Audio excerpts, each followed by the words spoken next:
শুভ সকাল বন্ধুরা। সকাল সকাল রান্নাঘরে চলে এসেছি। বাসি কাজকর্ম সমস্ত কিছু কমপ্লিট। কিছুটা কাজ রাতেই গুছিয়ে রেখেছিলাম। রান্নাঘরের জানলাটাও খুলে দিলাম। আর সকালবেলায় রান্নাঘরে যদি এসে দেখি সমস্ত কিছু পরিষ্কার, বাসনপত্র মাজা, তাহলে কিন্তু দিনের শুরুতেই মনটা ভালো হয়ে যায়। কিছুটা কাজ যেহেতু রাতেই গুছিয়ে রেখেছিলাম, তাই জন্য সকালবেলায় আর তেমন কিছুই করতে হলো না। তো চলো, 1 কাপ চায়ের সঙ্গে দিনটা শুরু করা যাক। 1 কাপ আমি খাবো আর 1 কাপ খাবে সানার পাপা। তো তোমরা কারা কারা সকাল সকাল দুধ চা খেতে ভালোবাসো অবশ্যই কমেন্টে জানিও। চা খেয়ে সারাদিনের নিত্য কাজকর্মে হাত লাগিয়ে দিলাম। জামা কাপড় কাচবো, তার জন্য বসিয়ে দিয়েছি গরম জল। জামা কাপড় কেচে ধুয়ে চলে এসেছি ছাদে মেলার জন্য। প্রথমে ক্যামেরাটা কোন অ্যাঙ্গেলে বসাবো কিছুই বুঝতে পারছিলাম না।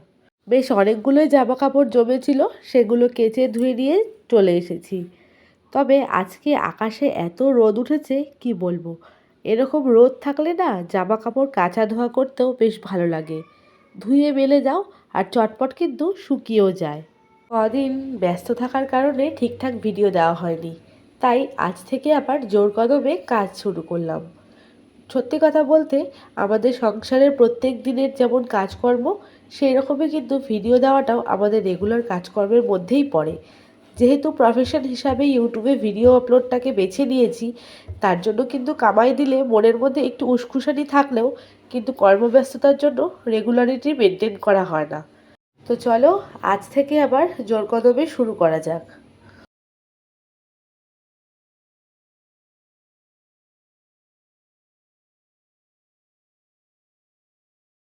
সমস্ত জামা কাপড় মেলে দিয়েছি, বেশিক্ষণ কিন্তু লাগবে না শুকানোর জন্য।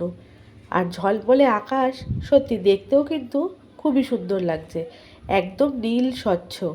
আর এই হচ্ছে আমি উস্কো খুস্কো চুলে সকালের কাজকর্মতে ব্যস্ত। তো চলো ঘরে গিয়ে রান্নাটা শুরু করি। এখন আমি বানিয়ে নিচ্ছি মেয়ের জন্য সকালের জলখাবার। আজকে বললো সকালে জলখাবারে খাবে গোলা রুটি, তাই আর আজকে তরকারি করে নিই, ওকে গোলা রুটি করে দিয়ে আমি কিছু একটা খেয়ে নেবো, তাহলেই কিন্তু হয়ে যাবে। তো মেয়ে এই খাবারটা খেতে ভীষণই ভালোবাসে। আর যেহেতু রান্না করতে ঝামেলাও থাকে না, চটপট হয়ে যায়, তাই কিন্তু মাঝে মধ্যে আমিও তৈরি করে দিই। ওকে দুটো বানিয়ে দেবো আর একটা আমি খেয়ে নেবো, তাহলেই আজকে রান্নাবান্না কমপ্লিট। আজকে রান্নাবান্না বিশেষ কিছুই নেই। এখন কাজকর্ম সেরে চলে যাব কিন্তু মায়ের বাড়িতে। তো ঘরে চলে এসেছি, ও বসে একটু টিভি দেখছিল তার জন্য। এখন মেয়ের পড়া আছে যেহেতু, তাই মা বললো সকালে আজকে রান্নাবান্না করতে হবে না, ওকে পড়তে দিয়ে মায়ের বাড়ি চলে যেতে। তো বেরিয়ে পড়েছি স্নান টান করে মা মেয়ে দুজনে। তো দেখো পিঠে কিন্তু রয়েছে বইয়ের ব্যাগ। এখন কিন্তু ও পড়তেই যাচ্ছে আজকে। তবে ম্যাডাম যেহেতু বাড়িতে আসেনি, তাই ম্যাডামের বাড়িতে আজকে পড়াতে নিয়ে যেতে হচ্ছে। তো চলো বন্ধুরা, এটাই হচ্ছে ছাত্র জীবন। ছাত্র জীবন কঠোর জীবন। বেশি দূর হেঁটে যেতে হয়নি, রাস্তার মোড় থেকেই কিন্তু টোটো পেয়ে গেছিলাম, তাই দুজনে টোটোতে উঠে পড়লাম। আর এই টোটোওয়ালাটা এত ভালো, একদম সোজা ম্যাডামের বাড়ির সামনে নিয়ে গিয়ে কিন্তু দাঁড় করিয়েছে।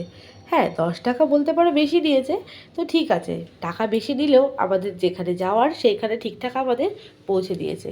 এই যে মা মেয়ে উঠে পড়েছি। তো চলে আসলাম একদম রেডি হয়ে সন্ধেবেলায়।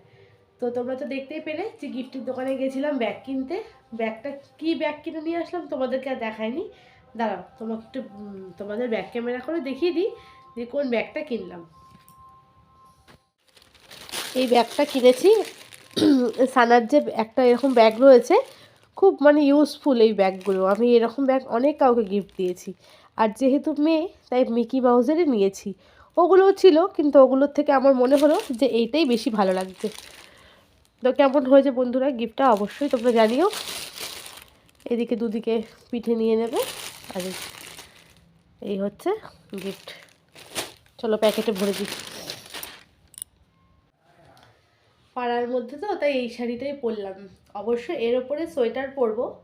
তো শীতকাল তো, আর সত্যি কথা বলতে বাইরে যা ঠান্ডা পড়েছে, সোয়েটার ছাড়া কিন্তু একদমই বেরোতে পারছি না। বেশি দূরও না, আমাদের এই একটা কি দুটো বাড়ি পরে জন্মদিন। সত্যি কথা বলতে একদমই অচেনা মানুষ, আমি কোনোদিনই যাইনি, এই প্রথমবার যাচ্ছি। যেই বাচ্চাটার জন্মদিন তার ঠাকুমা আমাদের এখানে আসে, কথা টথা বলে। তো সেই এসে বলে গেছে যে মনা তুই টুয়াকে নিয়ে যাস, সানার বাড়ির নাম টুয়া, তো টুয়াকে নিয়ে যাস। তো সেই রেডি হয়ে গেছি। কেমন লাগছে এই শাড়িটা পরে অবশ্যই জানিও।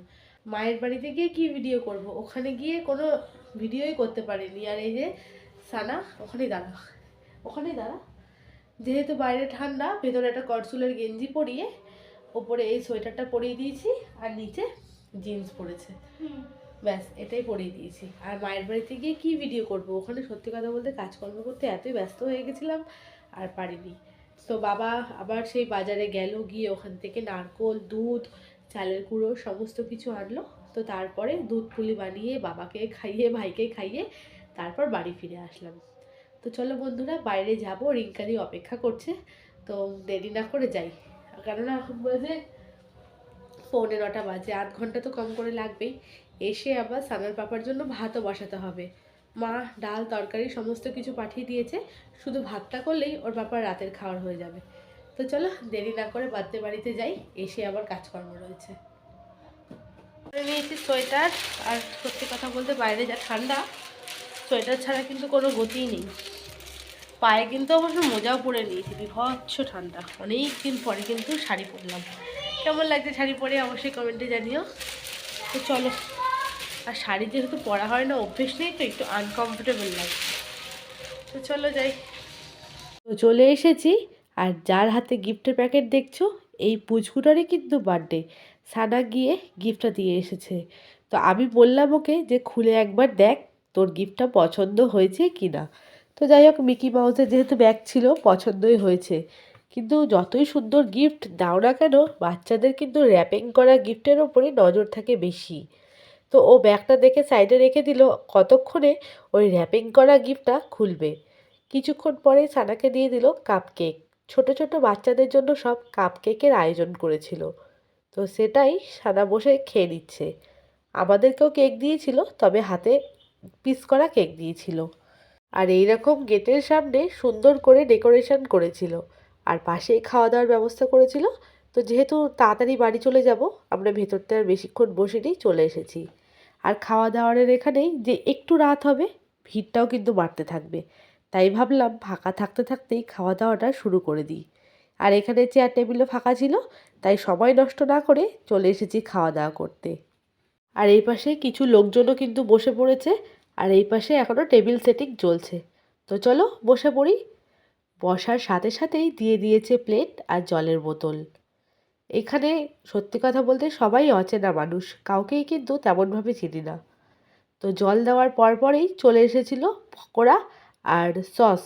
এটা ছিল ভেজ পকোড়া, তবে খেতে কিন্তু অসাধারণ লাগছিল।